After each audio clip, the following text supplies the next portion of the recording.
मानो है विचार, वो शिव के संग मेरी होई सगाई।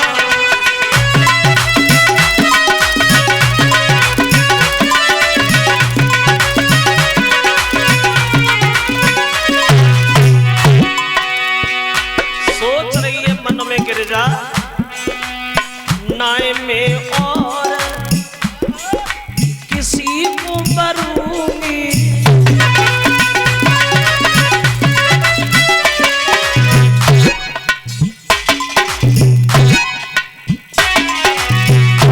अरे नाय में और किसी को बरूंगी, शिव के संग में ब्याह करूंगी।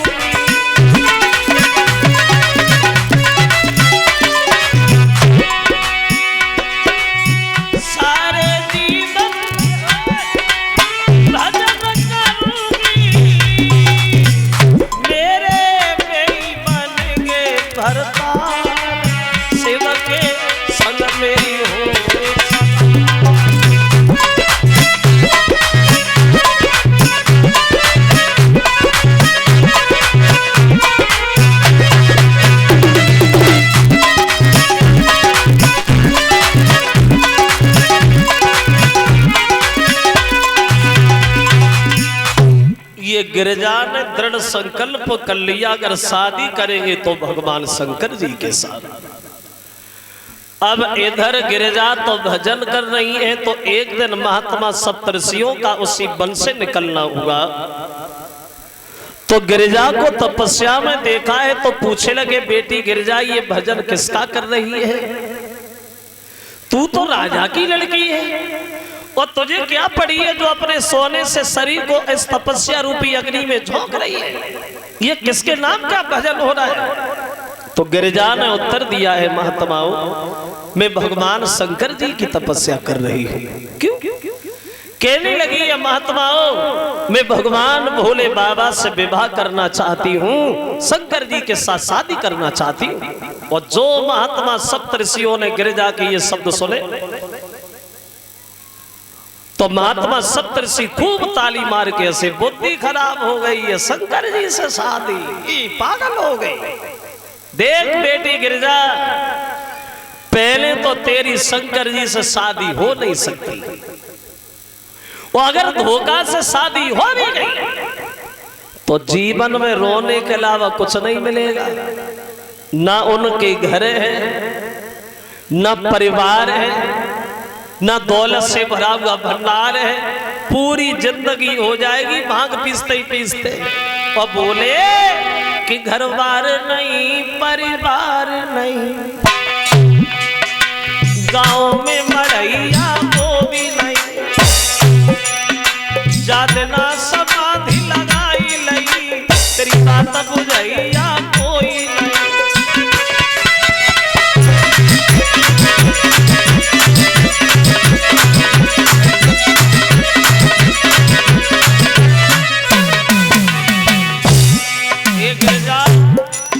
तू तो जानती है भोले बाबा सती से कितना प्यार करते थे, मना करने के बाद चली गई, खत्म हो गई, आज तक उनकी याद नहीं आई। तपस्या करने में बैठे, आंखें बंद किए हुए, ऐसा ही किसी दिन तेरे साथ होगा। और बोले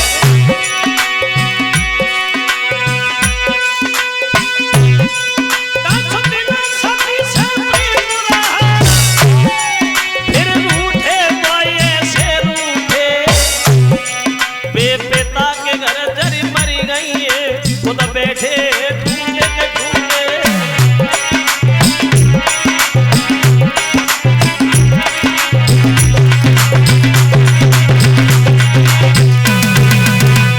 महात्मा से गिरिजा बोली, चाहे घर हो, चाहे परिवार हो, चाहे ना हो, हमें इससे कोई लेना देना नहीं है, विवाह तो शंकर जी से ही होगा। महात्मा चले गए, इधर गिरिजा भजन में लीन है। लेकिन एक मुसीबत उन देवताओं के सामने खड़ी हो गई। एक तारक नाम का राक्षस देवताओं को परेशान करने लगा। तो तो सब देवता ब्रह्मा जी से रोए, बोले प्रभु इस राक्षस में विजय कैसे हो? तो ब्रह्मा जी ने बताया इंद्रदेव अभी इस राक्षस को मारने वाला पैदा नहीं हुआ। मतलब कहने लगे जो शंकर जी का लड़का होगा वो ही इसे मार पाएगा, इसके अलावा और कोई नहीं मार पाएगा। अब मुसीबत ये खड़ी हो गई कि लड़का होगा शंकर जी के। पागल हो ब्रह्मा जी, सती जब से मरी है तब से शंकर जी समाधि में लीन है। अब पहले उनकी समाधि खुलवाई जाए, फिर कहीं लड़की ढूंढी जाए, फिर उनकी शादी कराई जाए, तब कहीं लड़का होगा, तब तक देवता एक भी नहीं रहेगा। सोचो कोई और उपाय सोचो। बोले नहीं, इसके अलावा दूसरा कोई उपाय नहीं है। अब मुसीबत ये खड़ी हो गई कि शंकर जी की आंखें कौन खुलवाए, शंकर जी से दुश्मनी कौन मोल ले। तो कामदेव आगे बड़ा, बोले भैया अगर ऐसी बात है तो हम जा रहे हैं, भोले बाबा के नेत्र हम खुलवा रहे हैं। अगर मेरी जान भी चली गई हमें फिर भी कोई मतलब नहीं है, हम शंकर जी की आंखें जरूर खुलवाएं। पत्नी रति को साथ लिया और कामदेव अप्सराओं को लेकर चला है कैलाश पर्वत में, जब वर्षों से शंकर जी आंखें बंद किए हुए बैठे। कामदेव ने जब अपनी माया दिखाई है श्रोता बंधुओं, बीहड़ जंगल सा बन गया था कैलाश पर्वत में, उपवन बना दिया, ग्रीष्म बसंत बना डाली, अप्सराएं नाच रही हैं और भोले बाबा की आंखें खुलवाने को। अब हुआ ऐसा तो उस देव के सारे पे और रंभा कौतुक दिखला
अप्सराओं को आगे बढ़ाता है भगवान शंकर जी की आंखें खुलवाने को, लेकिन शंकर जी आंखें नहीं खोल रहे हैं।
से चोटी तक की ताकत झोंकी, लेकिन शंकर जी ने आंखें नहीं खोली।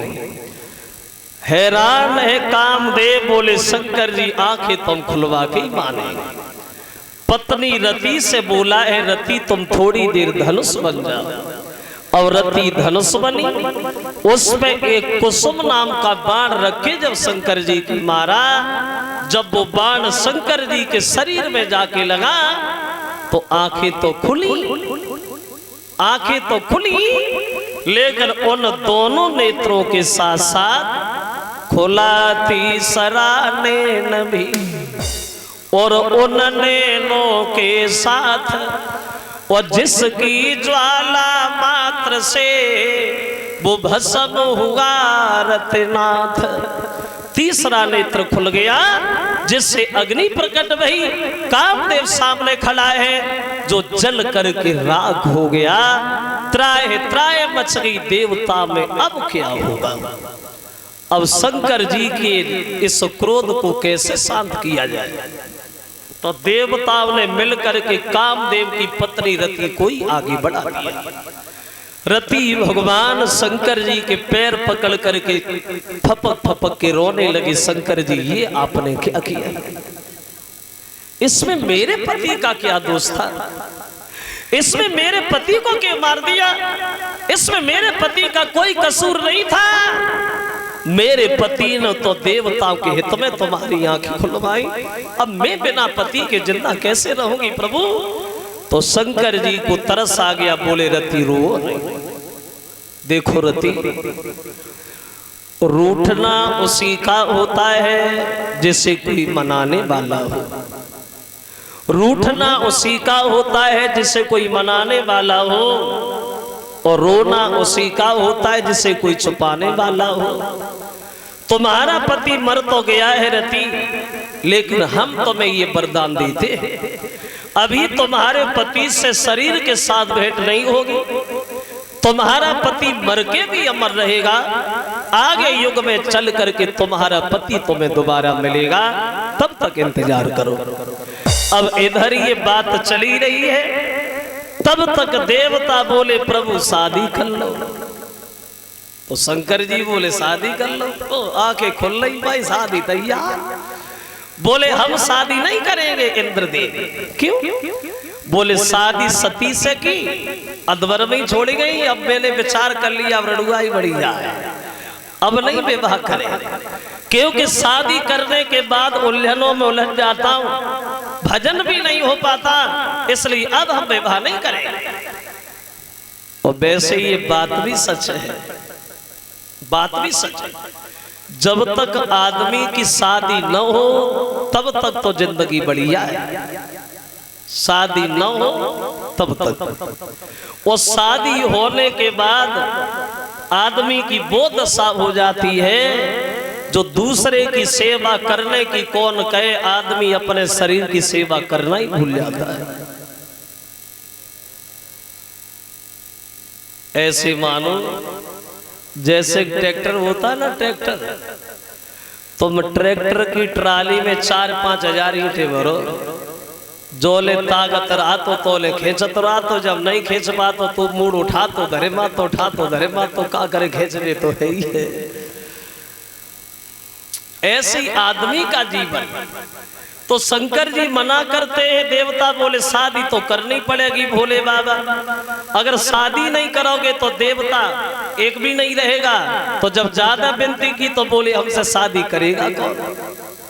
तो महात्मा सप्त ऋषि बोले प्रभु हेमांचल की लड़की गिरिजा बहुत दिनों से इंतजार में है, तपस्या कर रही है, क्या उसे फल नहीं दोगे तपस्या का? तो शंकर जी बोले एक काम करो महात्मा, उस लड़की को दोबारा पूछ के आओ, कहीं हमारा नाम धोखा से तो नहीं निकल गया, उसने मना कर दिया तो पहले पूछे आओ।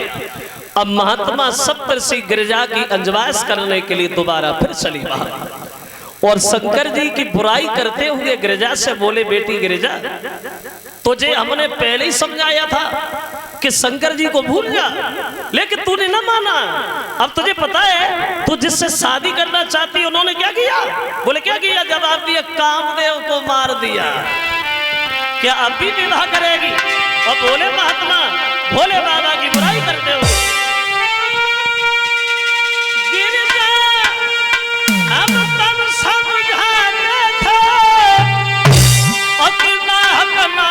चाहती हो ले काम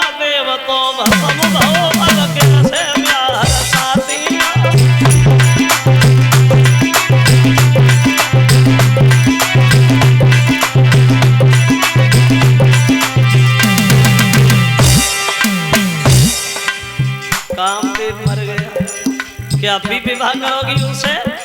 तो गिरिजा ने सुना, बोली ए महात्माओं, उस दिन आए तो बड़ा मुसीबत से गए, आज फिर आए।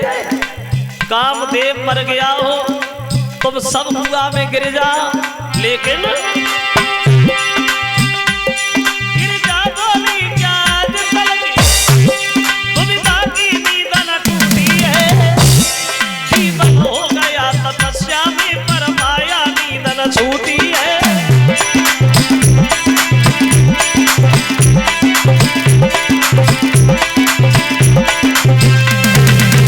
कहने लगी है गिरिजा, महात्माओं, कामदेव मर गया हो, तुम सब मर जाओ, सारे देवता मर जाए, पृथ्वी आकाश पलट जाए, सूर्य ठंडा पड़ जाए, चंद्रमा आग उगलने लगे, लेकिन ये गिरिजा का संकल्प कभी फीका नहीं होगा। विवाह करेंगे तो मात्र शंकर जी के साथ। महात्मा बोले, माफ करना बेटी गिरिजा, जिसकी हम बुराई कर रहे हैं, हम तो उसी के भेजे हुए आए। तुम अपने घर जाओ, तुम्हें तुम्हारी तपस्या का फल मिल गया। शंकर जी दूल्हा बन के आ रहे तुम्हारे घर पे। अब नारद जी चले हैं गिरिजा के साथ, और गिरिजा को साथ लेकर के महाराज हेमांचल को जाके बताया है, बोले प्रभु तुम बारात के स्वागत की तैयारियां करो, और शंकर जी दूल्हा बन के तुम्हारे घर पे आ रहे। अब इधर हेमांचल तो तैयारियों में लग गए, शादी की तैयारियां करने लगे, और इधर शंकर जी चुपचाप अकेले बैठे हैं कैलाश पर्वत में, कोई लेना देना नहीं। तो नारद जी गए, बोले शंकर जी बैठे ही रहोगे, क्या करना है? करना, अरे करना है, हमें पूछ रहे करना है, दूल्हा नहीं बनना है, उधर तैयारियां हो रही है, शादी करने चलोगे? तो शंकर जी बोले, नारद जी चलो मान लिया दूल्हा बन जाएंगे, कौन सी इतनी जल्दी पड़ी है, एक बात बताओ, दूल्हा बना कैसे जाता है, दूल्हे का श्रृंगार क्या होता है? तो नारद बोले, देखो भैया हम दूल्हा नहीं बना पाएंगे, लेकिन श्रृंगार तो बता देंगे। बोले इतना ही काफी है, श्रृंगार बताओ क्या श्रृंगार है? बोले सुनो, जब दूल्हा बना जाता है तो सबसे पहले दूल्हे पे हल्दी चढ़ाई जाती है। हल्दी कहाँ है? शंकर जी ने सोचा हल्दी, ये हल्दी, अब हल्दी यहाँ कहाँ रखी है, रोटी करने वाला तो कोई है भी नहीं, हल्दी की बात करते हो नारद जी? बोले रुको, हम अभी गए अभी आ रहे हैं। अब अंदर गए, वो हल्दी के बदले में पूरे शरीर से भस्म लपेट ली। कहो नारद कैसी है? बोले नारद जी बहुत ही बढ़िया है प्रभु। बोले अब काय की कमी है? बोले मोहर और चाहिए। शंकर जी मोहर कहाँ है? थोड़ी देर सोचते रहे, देखा कि सामने से बड़े फन वाला नाग जा रहा है, उसे पकड़ लिया और जटाओं से लपेट लिया, सीधा फन मोहर दिखाई देने लगा। नारद ये कैसा? नारद बोले मोहर उससे भी बढ़िया है। अब क्या कमी? बोले कंगन। कंगन कहाँ है? शंकर जी ने देखा कि सामने से एक पतली सी नागिन जा रही है, उसे पकड़ लिया, कलाई से लपेट लिया, ऊपर से बिच्छू लगा लिया। कंगन कैसा नारद जी? नारद बोले प्रभु बात ही बन गई, कंगन उससे भी बढ़िया है। अब दूल्हा बन रहे हैं।